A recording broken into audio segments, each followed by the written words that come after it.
Mesdames, Messieurs, amis de la plume et du papier, bonjour et bienvenue. C'est clair, depuis ce mercredi pour élèves, enseignants et parents d'élèves, année scolaire 2019-2020, le gouvernement prend ses responsabilités. Titre en manchette ce matin le quotidien Pluriel. Selon le journal, les candidats aux divers examens savent désormais à quoi s'en tenir. Mon confrère précise que les cours reprennent le 11 mai, le CEP finalement pour le 6 juillet, le 13 juillet pour le BEPC et le bac le 20 juillet. La Nation de dire que c'est le résultat du calendrier scolaire réaménagé. Le grand quotidien, leader du jour, le pays émergent, publie également le nouveau calendrier scolaire réaménagé. Ce qui fait dire au quotidien le challenge que le génie de talent fait éviter une année blanche à notre pays. L'événement du jour donne les raisons de ce réajustement du calendrier scolaire. Le journal voit derrière la gestion de la crise du coronavirus. Oui, et pour justement lutter contre le Covid-19 au Bénin,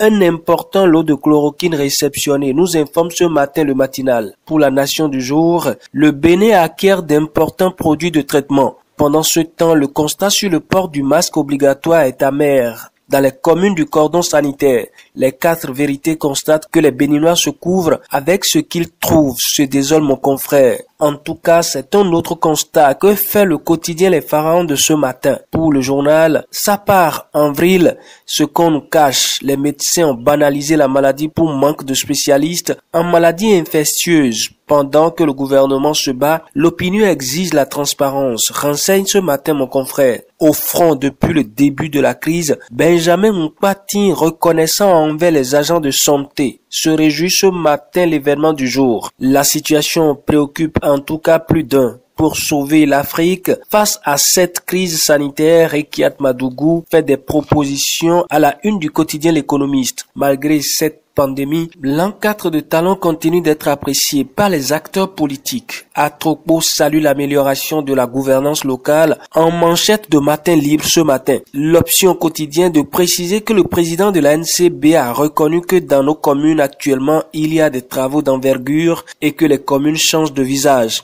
Edmond Agua de saluer le travail titanesque réalisé par Talon à la une du quotidien Le Grand Contemporain. Rien n'est trop beau, rien n'est trop grand pour le Bénin, Dixit Tonato à la une du quotidien Les 4 vérités. Pour le routier, faisant aussi le bilan de la gestion du cadre de vie, la berge lagunaire rasée, la mer recule et délivre à Kpakpa, ce qui fait jubiler les femmes. Le Dantokpa reconnaît mon confrère. Au regard de ce bilan, le Béninois libéré nous informe ce matin que l'honorable Dakpe appelle à un deuxième mandat. Politique toujours, le parti de Jacques Ayadi définitivement hors course pour les communales, annonce ce matin l'investigateur du jour. Mon confrère explique que c'est à l'issue de l'audience de la Cour suprême statuant sur le recours du parti contre la Sénat. Pendant ce temps, Armand Ganset décrochait 3 conseillers pour le bloc républicain à Boïcon, ce qui fait dire au quotidien Le Béninois libéré que Ganset scelle la victoire de son parti. Bénin intelligent parle plutôt de renfort pour le bloc républicain à Boïcon.